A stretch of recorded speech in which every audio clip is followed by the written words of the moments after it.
Des épidémies et urgences sanitaires, nous en connaissons en République démocratique du Congo. L'Institut national de santé publique a justement été mis en place pour gérer ces situations qui dérangent la vie des citoyens en RDC. Et mesdames et messieurs, nous vous saluons et vous souhaitons la bienvenue à ce numéro de santé publique qui reçoit le directeur général de l'Institut national de santé publique avec qui nous allons évoquer les urgences en cours que l'Institut est en train de gérer en ce moment dans le pays. Bonjour, docteur Dieudonné Mwamba-Kazadi. Bonjour madame. Vous êtes donc le directeur de l'Institut national de santé publique, cette institution qui a été mise en place depuis 2022. Vous êtes d'ailleurs à la tête de cette institution depuis sa création. Quels sont les problèmes que vous avez trouvés dès l'arrivée, dès la création de l'Institut et que vous avez pu dire, on peut dire, gérer? Merci madame pour la question. De santé publique, comme venez de le dire, c'est un jeune établissement public qui est créé en 2022 par décret du Premier ministre. Ça fait juste 3 ans. Oui, nous sommes à la 3e année. Et pour rappeler juste brièvement sa mission, donc c'est une institution qui est vraiment en charge de donner l'information aux décideurs, au public et à la population générale, pour justement, à travers cette information, arriver à prendre des mesures par rapport aux situations d'urgence et même aux problèmes de santé de manière générale. Et plus particulièrement, l'Institut a une mission de travailler sur la prévention des maladies, la préparation et la réponse aux épidémies, aux catastrophes et aux urgences sanitaires. Voilà, c'est pour répondre à la question, quel est le mandat de l'Institut? Voilà.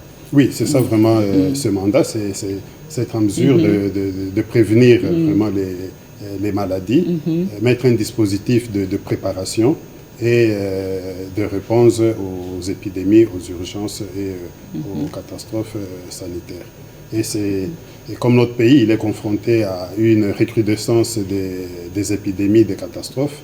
Donc, c'est vraiment ces problèmes. Dès la mise en place de l'Institut, nous faisons face pratiquement, je peux dire, au quotidien à ces urgences sanitaires auxquelles on est sollicité pratiquement à tout le temps. Alors, quels sont les mécanismes que vous mettez en place ou que vous avez mis en place justement pour arriver à surveiller les épidémies dans un pays aussi grand que la RDC? Oui, effectivement, pour surveiller, effectivement, le pays, il est vaste, 26 provinces, l'étendue du pays est vaste. Donc l'Institut national de santé publique travaille en collaboration avec, c'est un établissement sous la tutelle du ministre de la Santé publique, Hygiène et Prévention sociale. Mais dans son travail au quotidien, il collabore avec les structures, c'est-à-dire les directions du ministère de la Santé et les programmes spécialisés de lutte contre la maladie.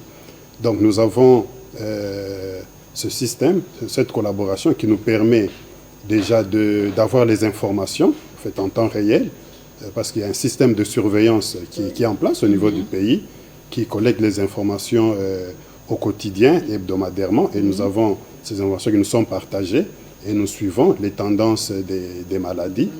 Et quand nous voyons qu'il y a un seuil qui est dépassé pour une maladie et qu'il faut déclarer une épidémie ou qu'on a atteint le seuil d'alerte, donc nous avons un dispositif de réponse au niveau de l'Institut national de santé publique qui est le COUSP, c'est-à-dire le Centre des opérations d'urgence de santé publique.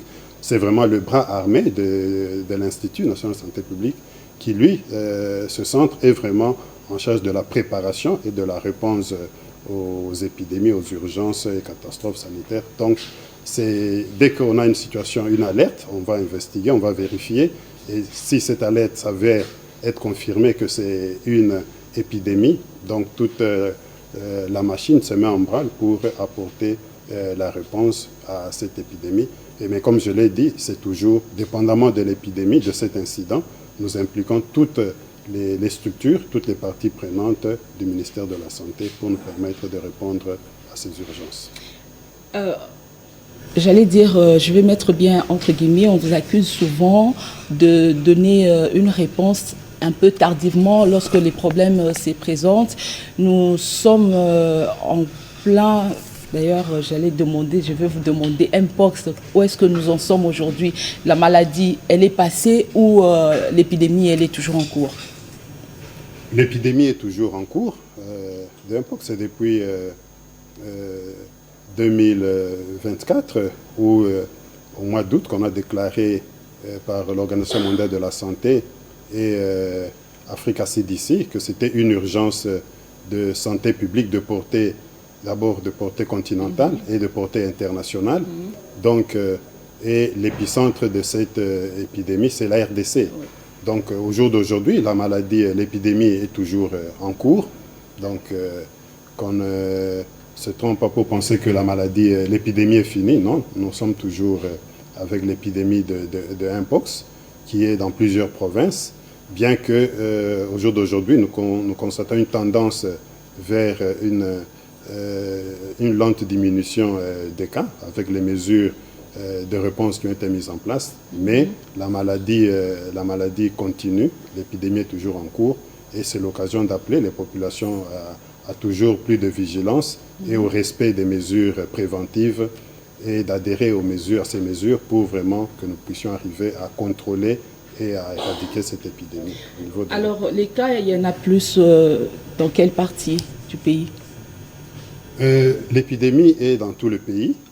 Toutes les 26 provinces sont touchées, mais nous avons ce que nous appelons les provinces hotspots. Il y en a une dizaine où vraiment on enregistre un grand nombre de cas. Nous avions les provinces de l'Est, le Nord et le Sud Kivu. C'est le Sud Kivu qui était la province la plus touchée, avec le plus grand nombre de cas. Mais au-delà de ces provinces, de l'Est, il y a aussi Kinshasa. N'oublions pas, ici à Kinshasa, c'est aussi une province où il y a beaucoup de cas. Nous avons l'Équateur, le Sankuru, le Sud-Ubangi, le Bazouélé. Donc, c'est toutes ces provinces-là où on continue à avoir beaucoup de cas. Vous avez mis en place des mesures pour lutter contre la maladie. Les vaccins sont arrivés, mais comme d'habitude, on a vécu ça déjà lors de Covid-19. Quand Mpox est arrivé et lorsqu'on a commencé à parler de la vaccination, il y a eu encore des voix qui s'élevaient pour parler contre la vaccination.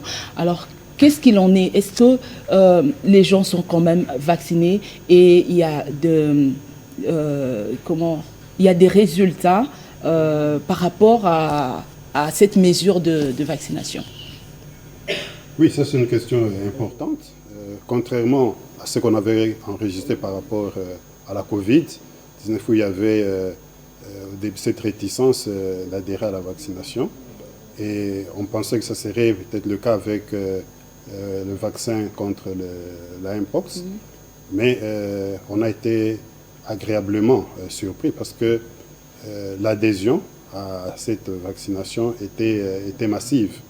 Donc, les premières doses, parce qu'il faut déjà savoir qu'on n'a pas les quantités voulues de ce vaccin, parce que même la production mondiale, les quantités sont limitées. Donc, les premières doses qu'on a eu à recevoir au niveau du pays, environ autour de 400 000 doses, on a eu à les consommer. Donc, très rapidement, toutes les doses ont été consommées dans les provinces qui étaient ciblées. On s'est retrouvé même en rupture de vaccins. Et là, nous venons, il y a une dizaine de jours, de recevoir une deuxième allocation de vaccins pour nous permettre de poursuivre avec cette vaccination. Donc, au jour d'aujourd'hui, il y a une adhésion et une demande pour cette vaccination contre la Mpox. Et qui prend en charge ces vaccins? C'est le gouvernement ou les partenaires?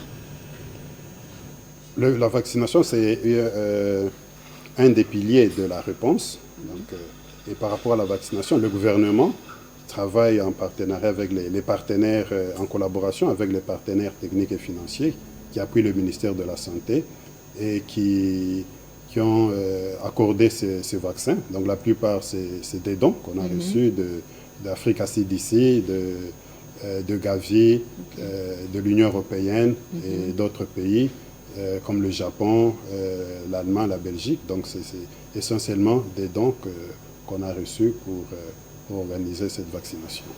Alors, je reviens à la question que j'allais poser. On a souvent accusé, je vais mettre en général le gouvernement congolais et particulièrement le ministère de la Santé et peut-être l'Institut que vous gérez le plus visé, de venir un peu tardivement lorsqu'il y a déjà des cas. Ben, moi, je vais insister un peu sur le Mpox, sur la maladie Mpox. Nous avons été avec des peuples autochtones, par exemple, qui se plaignaient qu'il y avait des cas et que la réponse ne venait pas tout de suite. Alors, qu'est-ce que vous allez répondre à ça? Est-ce que vous avez des moyens ou des défis peut-être pour venir rapidement répondre à un besoin lorsque l'urgence se présente? Ou bien peut-être que vous avez un seuil qu'il faut atteindre pour parler des urgences? Effectivement, comme vous l'avez dit, nous avons des seuils, c'est-à-dire nous surveillons. Il y a des maladies qu'on appelle des maladies à potentiel épidémique, donc des maladies qui peuvent amener à une épidémie. Donc nous les surveillons, comme j'ai dit, au quotidien, hebdomadairement. Nous avons des structures qui sont habilitées à faire ce travail et qui font ce travail et avec lesquelles nous collaborons. Donc nous avons des seuils. Donc nous avons une maladie pour laquelle on sait que quand c'est un cas, deux cas, ce n'est pas vraiment un problème parce qu'on n'a pas atteint le seuil d'alerte ou le seuil épidémique qui demande d'intervenir. Donc c'est des cas qui sont traités, le malade va aller au centre de santé le plus proche, là où il habite, on va le prendre en charge, donc il n'y a pas de souci. Mais quand on atteint un certain seuil d'alerte, c'est-à-dire on sent par exemple que le nombre de cas d'une semaine à une autre peut-être a doublé, donc ça nous donne une alerte pour dire faites attention, ce problème commence à devenir important. Alors quand on voit que peut-être la semaine qui suit, les cas triplent, donc on atteint le seuil épidémique, donc là, on doit vraiment répondre. Donc ça, c'est le dispositif qui est déjà en place de surveillance.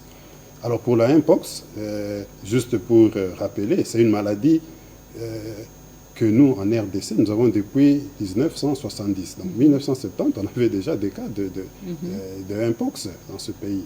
Et la maladie évoluait de façon endémique dans certaines zones, notamment les zones forestières. Vous avez parlé des peuples autochtones, où il y avait cette maladie. Et à l'époque, il n'y avait pas une grande attention de la communauté même internationale, parce que, comme concernant ces populations un peu isolées, il n'y a pas de médicaments jusqu'au jour d'aujourd'hui. Et le vaccin, il est découvert récemment. Et c'est parce qu'en 2022, qu'on a eu l'épidémie maintenant dans les pays occidentaux, en Europe et aux États-Unis, c'est ainsi que ça a donné maintenant beaucoup plus d'attention au niveau mondial. Et les Occidentaux, pour se protéger d'abord eux-mêmes, donc ils se sont intéressés maintenant davantage à cette maladie, ils ont trouvé un vaccin, et les premiers vaccins ont été utilisés essentiellement en Occident. Donc ils ont fait les vaccins d'abord pour eux-mêmes, pour se protéger.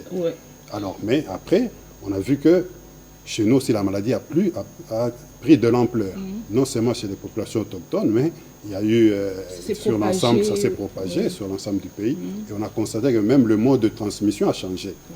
Parce qu'avant, c'était plus la contamination de l'animal à l'homme dans ces régions forestières, mais après, maintenant, nous constatons au jour d'aujourd'hui que la transmission elle est plus interhumaine, c'est de homme à homme, et même on a connu même la forme de transmission sexuelle qu'on n'avait pas avant. Donc la maladie s'est propagée, il y a même la forme de contamination a évolué. C'est tout cela qui fait que la maladie a pris de l'ampleur dans notre pays. On accorde un peu plus d'attention. Et on accorde beaucoup plus d'attention. Et maintenant qu'il y a des moyens de prise en charge, notamment le vaccin, qui n'a pas existé pas avant. Et maintenant, donc c'est une maladie que nous connaissons bien en RDC, mais pour laquelle il n'y avait pas une grande attention au niveau mondial pour apporter les solutions en termes de médicaments et de vaccins. Alors, parmi les urgences, je suppose qu'il y en a beaucoup sanitaires dans le pays. Nous en connaissons particulièrement une aujourd'hui avec les inondations que la ville de Kinshasa et d'autres provinces aussi ont connues récemment. Il y a beaucoup de sinistrés. Alors moi, je voudrais savoir comment est-ce que l'Institut national de santé publique gère cette situation, parce qu'avec les inondations, on s'attend certainement à des épidémies, à des maladies qui vont peut-être surgir. vous êtes aussi dans la prévention. Qu'est-ce que vous faites?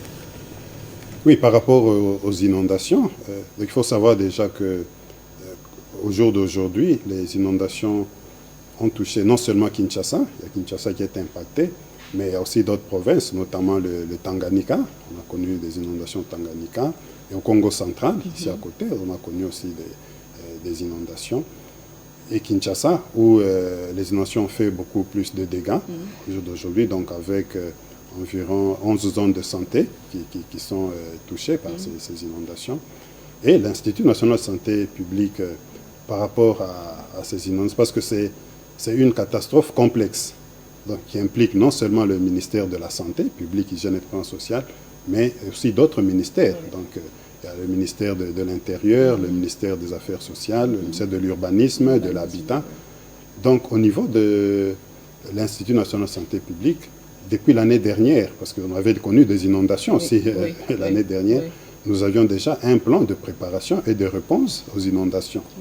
Donc, nous, ça ne nous a pas surpris. On a eu juste à prendre notre plan, à le réactualiser et à travailler en concertation, parce que la gestion de cette crise, cette catastrophe d'inondation, c'est le gouvernement a décidé de mettre sous la responsabilité du ministère de l'Intérieur. Donc nous travaillons autour du ministère de l'Intérieur qui en assure la coordination, mais chaque secteur joue sa partition.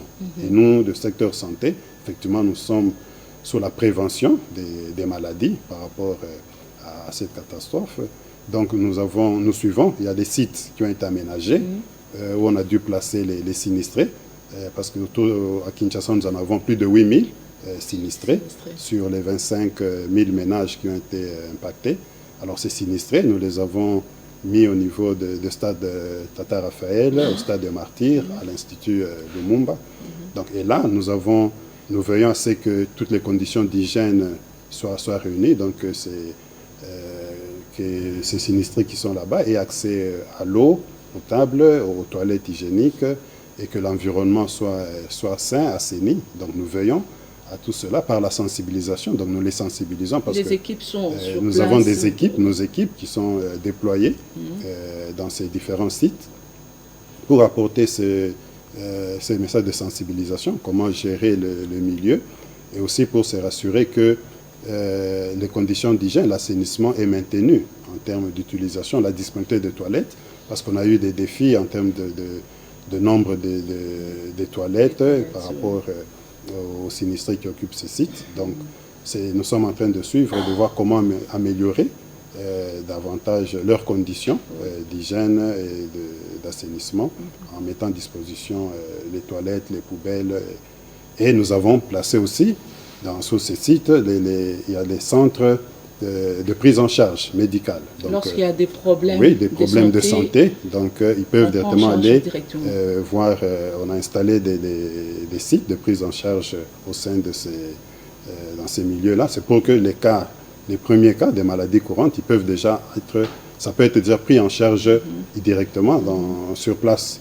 Et si ça nécessite des références, par exemple, on a connu des femmes enceintes qui sont là avec des grossesses, qu'on réfère vers les maternités s'il y a besoin d'un accouchement. Et les autres cas, des maladies chroniques, on les prend en charge et on les réfère dans les structures. Donc tout cela, c'est le travail que fait l'Institut national de santé publique avec ses équipes qui sont là-bas. Et aussi, on essaye de voir avec les autres secteurs pour aussi améliorer. Par exemple, on a constaté qu'il y a des sites qui sont trop engorgés, donc il faut peut-être désengorger. Donc nous travaillons avec la province déjà aussi, le ministère provincial de la Santé, pour identifier d'autres sites secondaires où on peut amener les sinistrés, parce qu'il faut désengorger les sites, et tout ce travail. La promiscuité, il peut aussi créer des problèmes. La promiscuité, donc tout cela, nous essayons de... Parce que quand les gens sont ensemble, on voit beaucoup de maladies de la peau qui peuvent apparaître parce que au vu de la promiscuité. Donc tout cela, nous sommes en train de suivre cela. Donc ça, nous suivons au niveau des sites, mais même là où il y a eu les inondations, dans les quartiers qui ont été inondés, nous sommes en train de suivre, parce que on a demandé aux populations des quartiers inondés se déplacer. Mais il y a des gens qui sont restés. Donc, il y en a ceux qui sont restés. Donc, c'est de notre responsabilité de nous assurer que ceux qui n'ont pas voulu, malgré qu'on a demandé quand même de quitter, parce qu'il y a d'autres pluies qui sont annoncées dans les semaines à venir. C'est pas encore fini. C'est pas encore fini. On a demandé aux populations vraiment de se déplacer parce que les pluies continuent et la météo annonce des pluies dans les prochaines semaines. Mais ceux qui restent, c'est par volonté, ils sont récalcitrants ou bien... Oui, il y en a qui sont récalcitrants, donc ils disent qu'ils ne veulent pas quitter. Bon, vous savez, nous sensibilisons. On n'est pas passé à la mesure forte d'obliger de venir prendre des gens de force. Donc, ils ont été sensibilisés pour quitter parce que c'est des milieux dangereux et qui sont inondables et qui sont inondés. Alors, ceux qui sont restés, malgré tout, nous essayons quand même de suivre parce que c'est là où peut éclore les épidémies aussi, avec les eaux qui sont restées. Les eaux qui se sont mélangées avec les excréments et tout cela. Donc, c'est potentiellement un milieu infecté déjà et que susceptible à ce qu'il y ait des maladies qui peuvent éclore. Donc, nous surveillons parce que les pluies, certainement les eaux vont quitter, vont baisser. Alors, quand les eaux se retirent, il faut assainir, il faut venir désinfecter tous ces milieux, donc pour se rassurer vraiment que ce soit des milieux sains. Et donc les sinistrés, ceux qui se sont déplacés, ils savent par exemple quand est-ce qu'il faudra rentrer. Ils vont suivre un mot d'ordre ou bien chacun peut décider de retourner chez lui? Non, ils ne vont pas décider de retourner chacun chez lui parce que il faudra qu'on leur dise maintenant dans quelles conditions s'ils peuvent retourner parce que... au niveau du Conseil des ministres, il y a eu même, autour du président de la République, il y a eu un Conseil des ministres spécial, donc il y a des décisions fortes qui ont été prises à ce niveau-là. Donc les autorités ont pris la question à bras-le-corps. Donc il y a des mesures fortes qui ont été prises, donc notamment en termes d'assainir ou de démolir même. Donc je ne pense pas que parce qu'il y a des sites parce que c'est des sites qui ne devraient plus être... donc, ils ne vont plus revenir pour retrouver les mêmes conditions. Donc, ça, je pense que ça ne sera pas permis. Donc, on devra trouver des solutions durables pour héberger ces sinistrés. Alors, quelles sont, par exemple, des maladies que vous craignez malgré tout ce que vous êtes en train de faire pour prévenir? Mais quelles sont les maladies qu'on peut craindre quand même, qui peuvent surgir? Bon, généralement, quand on a ce genre de situation, ça va avec la montée des eaux, les eaux qui sont restées dans des quartiers, dans nos milieux ici, c'est plus déjà le paludisme, parce que les eaux qui stagnent, ça va permettre la multiplication des anophèles, des moustiques qui vont piquer. Donc, il y a vraiment le risque déjà qu'on ait beaucoup de cas de paludisme. Ça, c'est déjà le premier risque de maladies. Il y a aussi les maladies liées des mains sales, toutes les maladies des mains sales. Donc, ça aussi, nous craignons. Et on peut craindre même le choléra, parce que le choléra, c'est des milieux favorables. Si les gens n'ont plus accès à l'eau potable, ils peuvent utiliser tout qui est contaminé. Donc, nous craignons toutes ces maladies-là.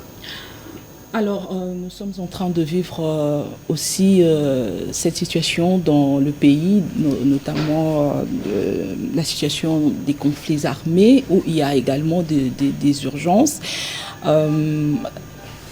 Quels sont les problèmes d'abord que vous avez peut-être pu identifier dans les milieux où il y a des conflits armés avec la population? Oui, c'est essentiellement à l'est du pays où il y a ces conflits armés. Et là, ce qu'on a constaté, c'est qu'on a eu un afflux de blessés. Donc depuis fin janvier, il y a plusieurs milliers de blessés qui ont été identifiés au nord et au sud Kivu essentiellement, à cause de ces conflits armés. Et il y a eu aussi plusieurs décès, des cadavres, plus de 2000, c'est 5000 même qu'on a eu à dénombrer. Donc tout cela, c'est ce qu'on a constaté. Et on a aussi vu que nos services, les hôpitaux, ont été impactés aussi. Certains hôpitaux ont été centres de santé détruits. D'autres, les prestataires n'ont plus vraiment la possibilité n'ont pas de quoi travailler avec. Il n'y a plus de médicaments, il n'y a plus de matériel. Donc, c'est une situation assez difficile. Assez difficile. Oui. On a vu même qu'on a dû, le ministre de la Santé a eu même organisé une campagne de collecte de sang parce qu'on avait besoin d'avoir beaucoup de poches de sang pour prendre en charge ces blessés. Que ce soit des militaires ou les civils, ils avaient besoin d'avoir du sang pour les transfusions. Donc tout ça, ce sont des besoins qu'on a constatés de par à la suite de ces conflits armés, mais c'est aussi l'attaque vraiment des prestataires. On a eu des prestataires qui ont été attaqués. La semaine dernière, il y a un chauffeur de la zone de santé de Karissimbi qui a été tué. Donc dans la nuit, il y a eu des militaires qui se sont introduits chez lui, non seulement lui et 2 membres de sa famille, donc ils ont été sauvagement abattus. Donc, quand nous enregistrons des cas comme ça, la plupart des véhicules de la santé ont été emportés. Il y a eu des pillages de véhicules, donc c'est vraiment on a un grand... Il y a donc un problème de respect du droit humanitaire, droit international humanitaire, le droit humanitaire dans le contexte de conflits armés. Il y a par exemple Médecins sans frontières, qui est un partenaire du gouvernement congolais, qui prend en charge des problèmes de santé d'ailleurs, notamment à l'Ituri et dans d'autres provinces. On va suivre le coordonnateur de Médecins sans frontières, les représentants pays, qui a le même langage que vous et qui se plaint également de tout ce qui arrive comme catastrophe dans cette partie du pays. Aujourd'hui, 25 mars 2025, Médecins sans frontières lance officiellement son rapport intitulé « Risquer sa vie pour survivre, l'Ituri, terre de violence et de déplacement ». Présent en Ituri depuis 2003 et aujourd'hui présent dans le territoire de Djougou, Mahagi et dans la ville de Bunia, Médecins sans frontières, à travers ce rapport et à travers ses activités médicales, a été témoin et restera témoin depuis des années de violences inacceptables à l'encontre des populations civiles et aussi des structures de santé en Ituri. C'est dans ce contexte que nous avons décidé de tirer sur la sonnette d'alerte à travers ce rapport intitulé « L'Ituri, terre de violence et de déplacement », en nous focalisant sur les données de 2023 et 2024, et ainsi à travers ce consenté récolté dans les structures appuyées par les Médecins sans frontières, de témoigner de ce que vivent les patients, les accompagnants et aussi les professionnels de santé. Risquer sa vie pour survivre, comme titre évocateur du présent rapport, se justifie par les récits poignants racontés par chacune des personnes soignées et puis surtout activement écoutées. Ce résumé traduit des situations de drame humain vécues par les hommes et les femmes, mais aussi des enfants, qui ne sont malheureusement pas non plus épargnés par les épisodes de conflit.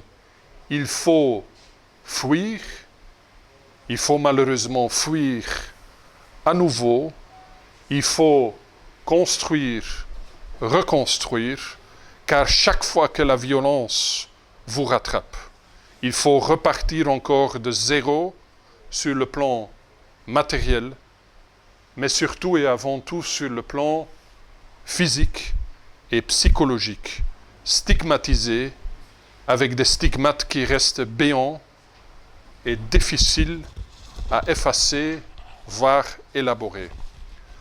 Les personnels de santé et les humanitaires risquent leur vie pour en sauver d'autres. Ceci est inacceptable et tout le monde doit se mobiliser pour que cela s'arrête. Les populations forcées de se déplacer encore et encore vivent dans des conditions déplorables, en dessous de tout standard international, et la souffrance psychique aiguë qui rappelle une insouciance quand on observe l'insuffisance dans la mobilisation à tous les niveaux pour mettre fin à ce drame, face à ces constats. Médecins sans frontières, conformément à ses principes et ses valeurs, se doit de tirer sur la sonnette d'alarme en portant la voix de ceux et celles qui parfois n'ont pas de voix ou pas assez de voix. Ainsi, face à ces constats et conformément à nos principes et valeurs, nous aimerions éviter que l'Ituri ne tombe dans l'oubli dans ce moment où l'Est de la RDC traverse une crise profonde. Rappeler à l'ensemble des acteurs armés, porteurs d'armes en Ituri, sur leur responsabilité en termes de respect du droit international humanitaire, c'est-à-dire épargner les populations civiles, les structures de santé et les activités humanitaires contre toute forme d'attaque et de violence. Même dans les zones de conflit et en temps de conflit, il y a des principes et des règles qui s'appliquent. Également, nous aimerions attirer l'attention de la communauté dite humanitaire sur l'aggravation davantage de la situation en Ituri. Attirer l'attention des bailleurs de fonds sur les conséquences des coupes budgétaires et les implications pour les plus vulnérables en Ituri. Et enfin, lancer un cri d'alarme aux autorités politiques et à la communauté internationale. Au gouvernement congolais, de manière plus spécifique, nous l'invitons, au nom des bénéficiaires, à prendre toutes les mesures utiles pour s'assurer que le droit international humanitaire soit respecté pour toutes les parties au conflit, ainsi que nous l'invitons à améliorer le niveau d'investissement afin de renforcer le système de santé en Ituri qui a été gravement affaibli par des années de violence et de pillage. Et puis enfin, sans oublier, à toutes les personnes qui portent à travers leur témoignage cette souffrance, je crois que nous devons in fine témoigner notre solidarité et leur assurer que les équipes des Médecins sans frontières restent à leur chevet et à leur côté. À nos collaborateurs terrain, on exprime aussi tout soutien et on les invite à la persévérance dans le respect strict de notre charte et les principes humanitaires à côté des bénéficiaires et au sein des communautés. Merci. Voilà, donc une situation assez triste dans cette partie du pays. On attaque même des structures de santé, mais là, il n'y a plus du respect de l'homme, de la vie humaine.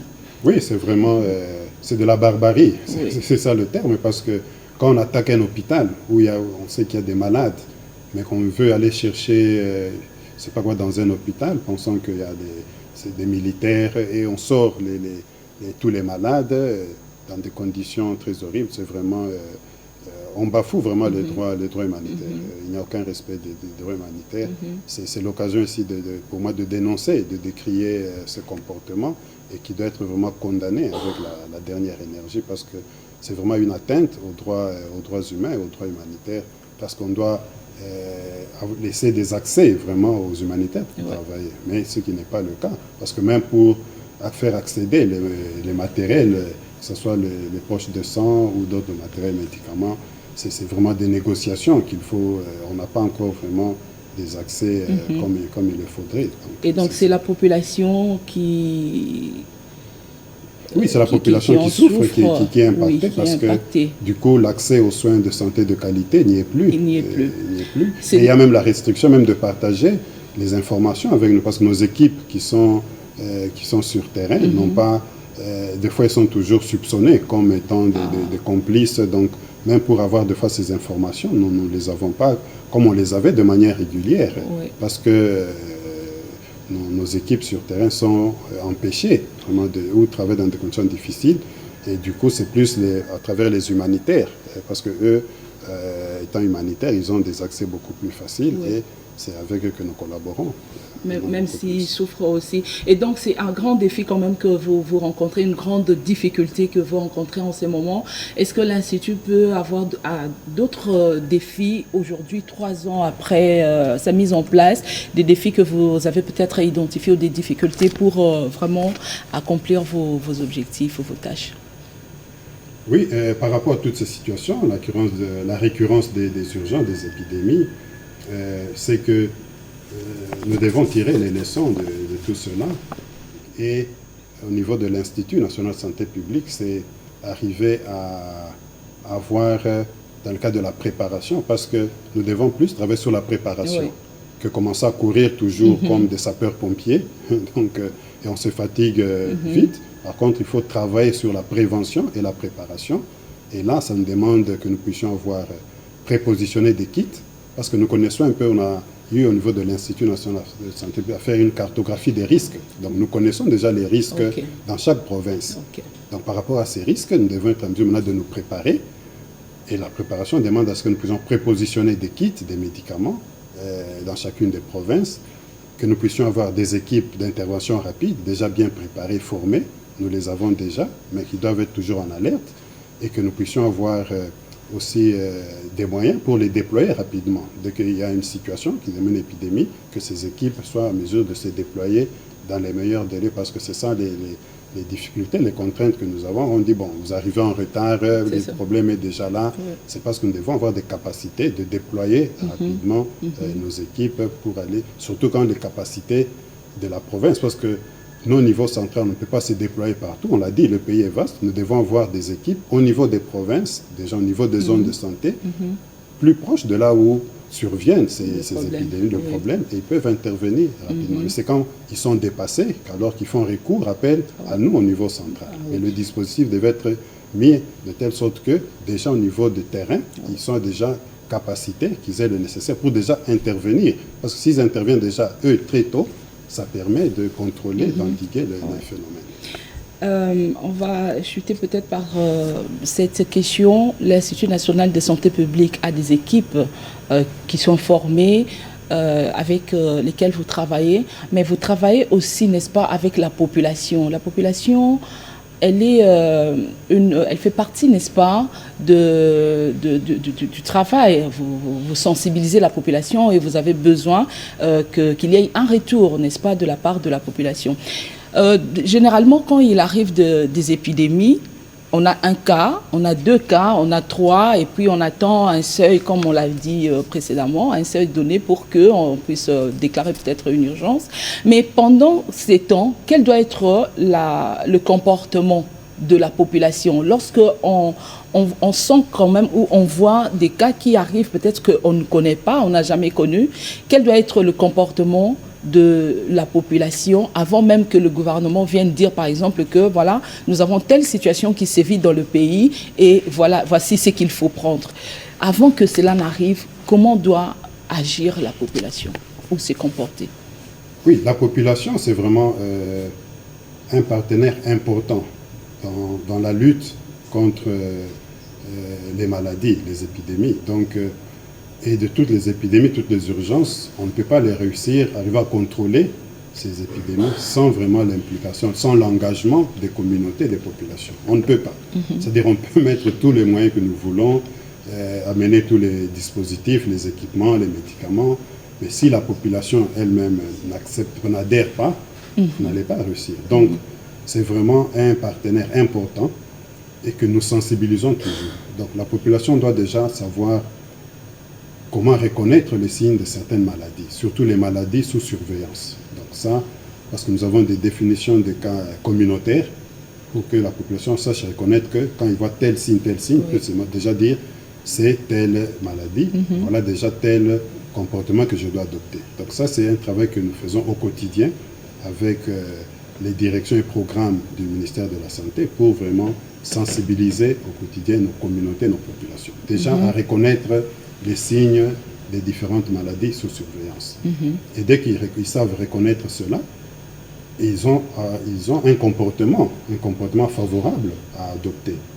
Quand ils reconnaissent, c'est déjà, quand les signes apparaissent dans la communauté, c'est déjà porter l'information au centre de santé, au prestataire de santé le plus proche, pour que l'information nous parvienne.